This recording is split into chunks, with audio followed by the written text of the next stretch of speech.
द्वितीयं भस्मावलेप्तं शशिशुभ्रवर्णं पद्मासनस्थं सुखदं यतीन्द्रं वाक्कायचेत्तैः सततं भजेयम्। ध्यानमूलं गुरुमूर्ति पूजामूलं गुरुपदं मंत्रमूलं गुरुवाक्यं मोक्षमूलं गुरुकृपा।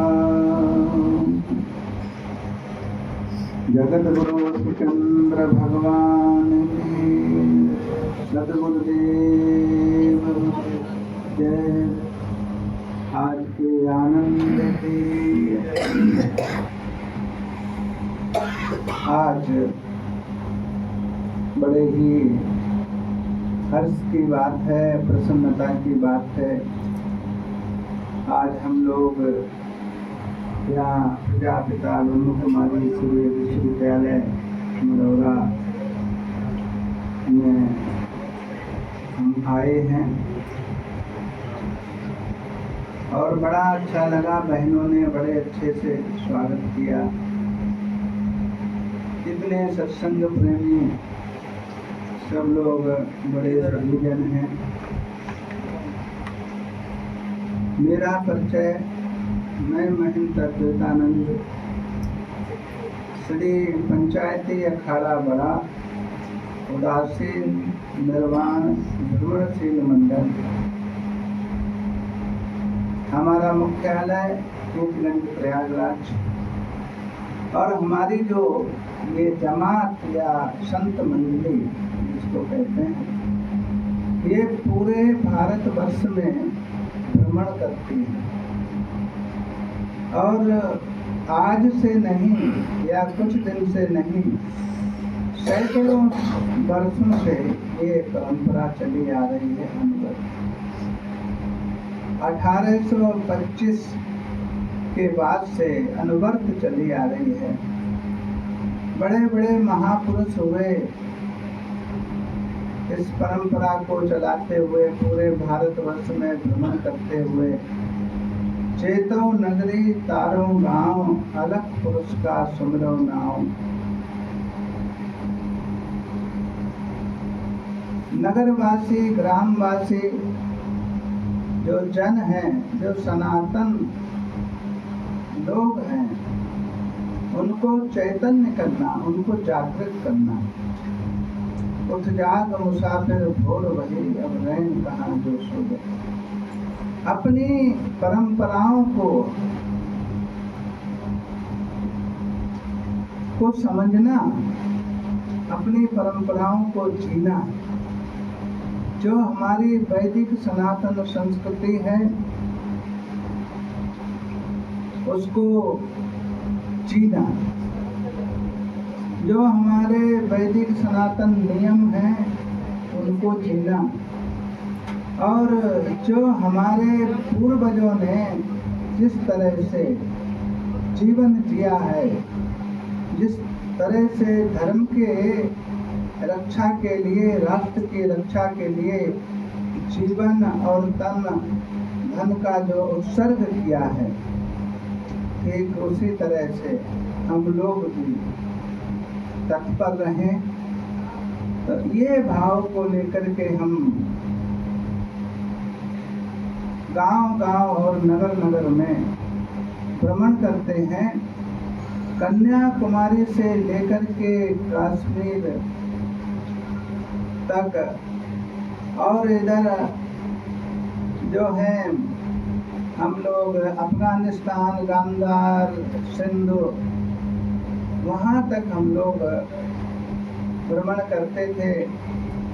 और इधर आसाम, नेपाल, तिब्बत, भूटान आदि इधर इन क्षेत्रों में भी भ्रमण। पहले तो ये सब एक विशाल विशद भारत था, अभी थोड़ा थोड़ा सा कट गया है। तो ये पूरे भारतवर्ष में, ये पूरे विशुद्ध भारतवर्ष में हमारी वैदिक सनातन संस्कृति को पूर्वज जिया करते थे।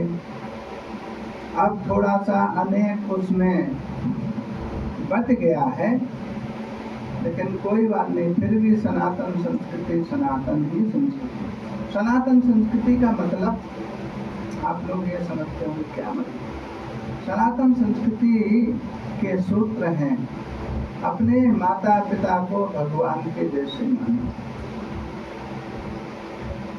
अतिथियों को भगवान के जैसे वंदना करो, उनका स्वागत करो। मातृदेवो भव, पितृदेवो भव, अतिथि देवो भव, आचार्य देवो भव। ये जो 4 सूत्र हैं ये बहुत ही पावरफुल है। संसार में पहला कोई गुरु है तो माता है, जी बताओ। सबसे बड़ा कोई देवता है तो माता है, इसलिए माता को कहा कि देव, ये देव है, मातृदेवो भव। माता का पूजन करो देवता के जैसे। माता हमारी घर की देवता है, माता हमारे जीवन की देवता का अर्थ ही होता है देना, जो दे, और माता ने तो सब कुछ दिया है। इसलिए माता जो है संपत्ति के लिए देवता है, देव है, परम देव है।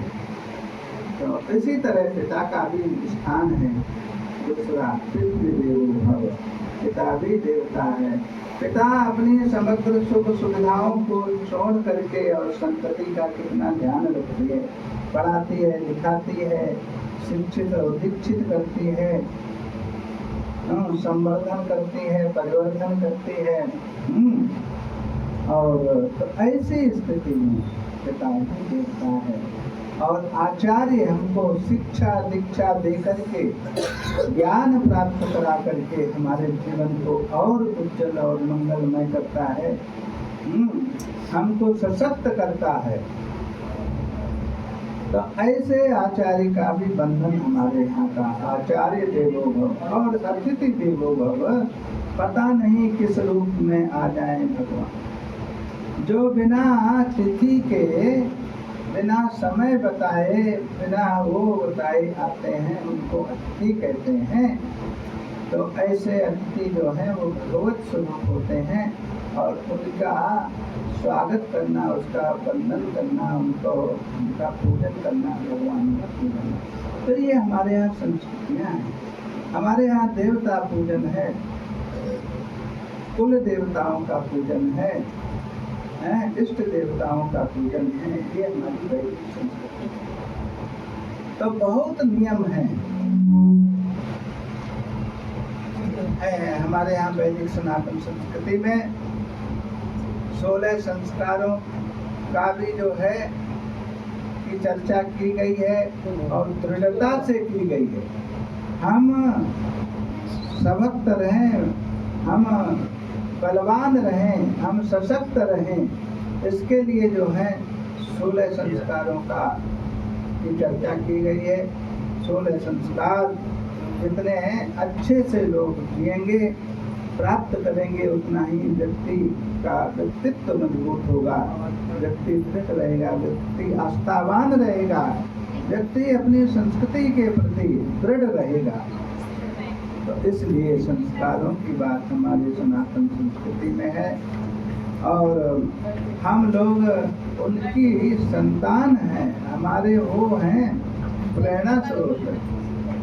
बड़े बड़े ऋषि महर्षि हुए, बड़े बड़े राजा महाराजा हुए, बड़े बड़े कृष्ण भक्त हुए, तो ये हमारे प्रेरणा स्रोत हैं। इसलिए हम लोगों को अपने प्राचीन इतिहास पढ़ने चाहिए, प्राचीन इतिहास सुनने चाहिए, प्राचीन कथाएं सुननी चाहिए।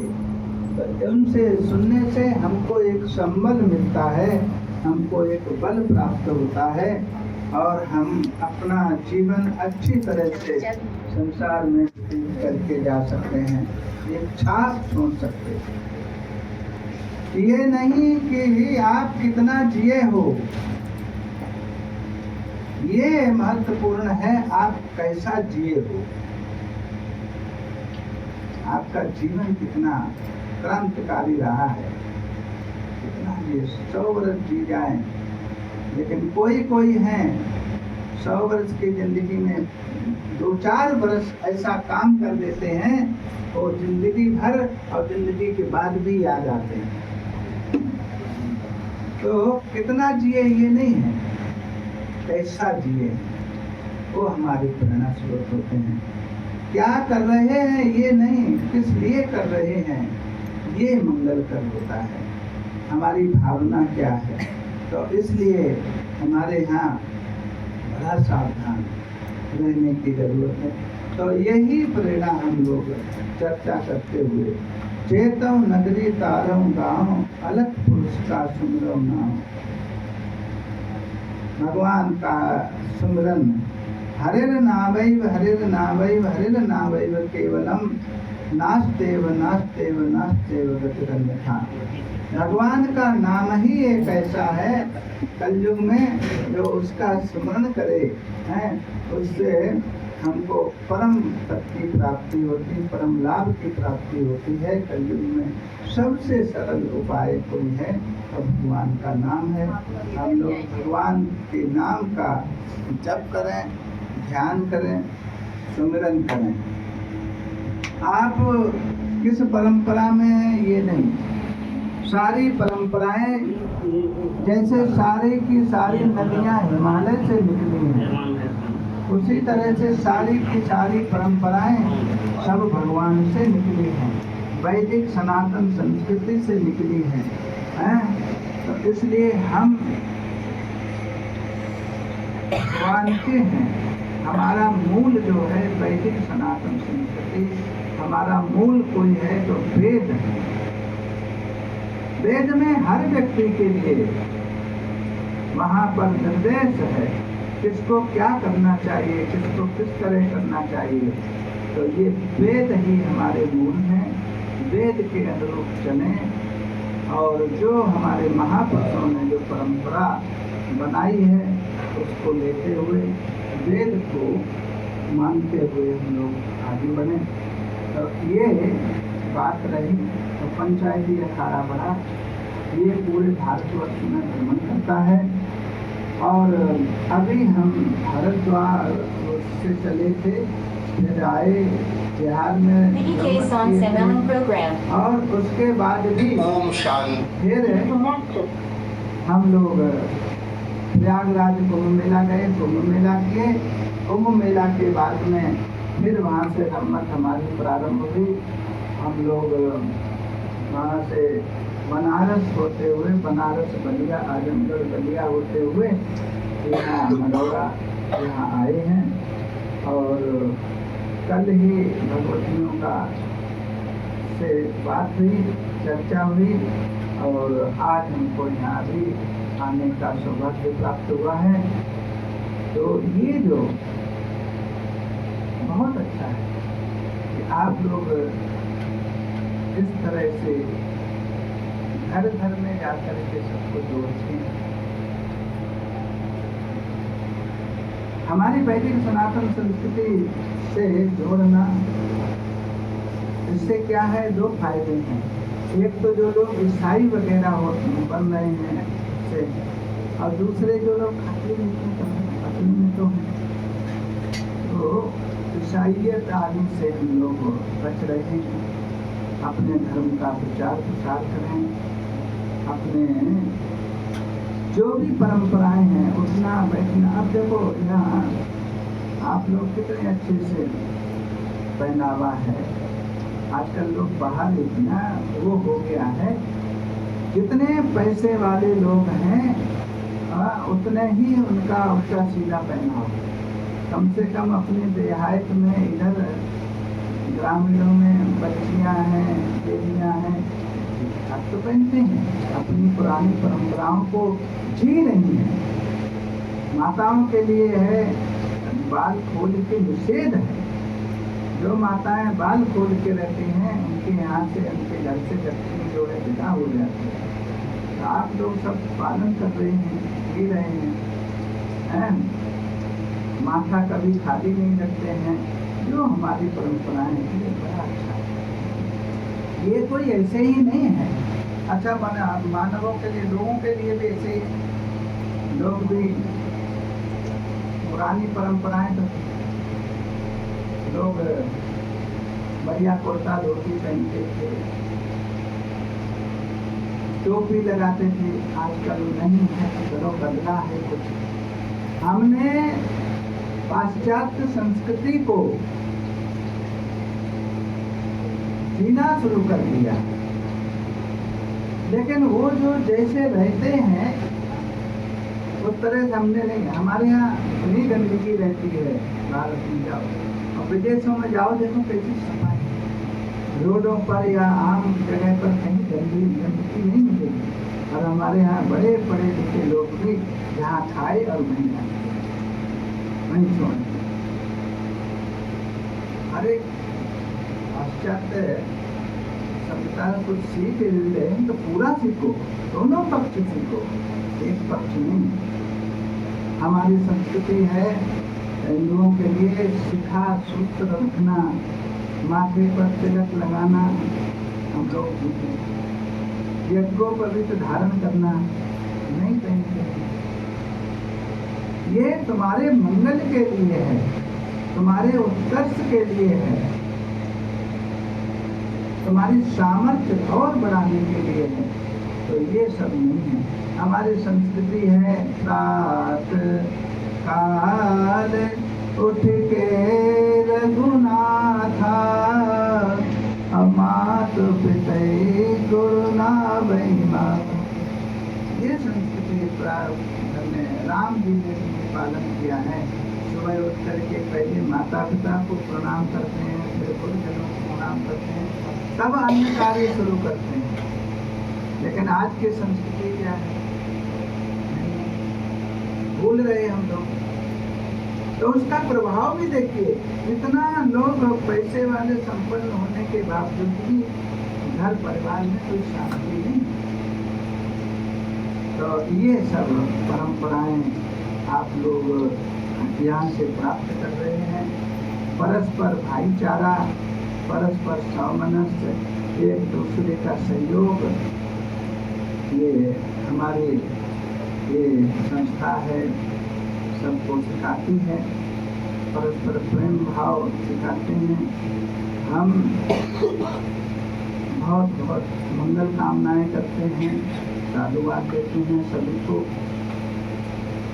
मैंने सुना कि जब इसके लिए संस्था का प्रारंभ हुआ था तो पूज्य महाराज जी, दादाजी शुरू में देख रहे थे कि कहाँ से प्रारंभ किया जाए, कहाँ पर स्थापना की जाए।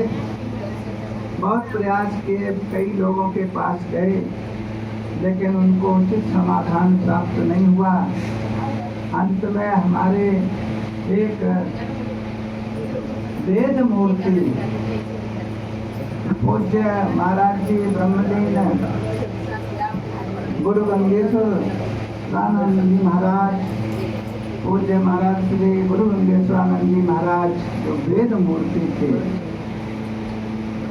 उनके पास गए दर्शन करने और उनसे अपने दिल की हृदय की बात कहे। पूज्य दादाजी ने कहा कि महाराज जी, हमको ये परंपरा चलानी है, स्थापना करनी है,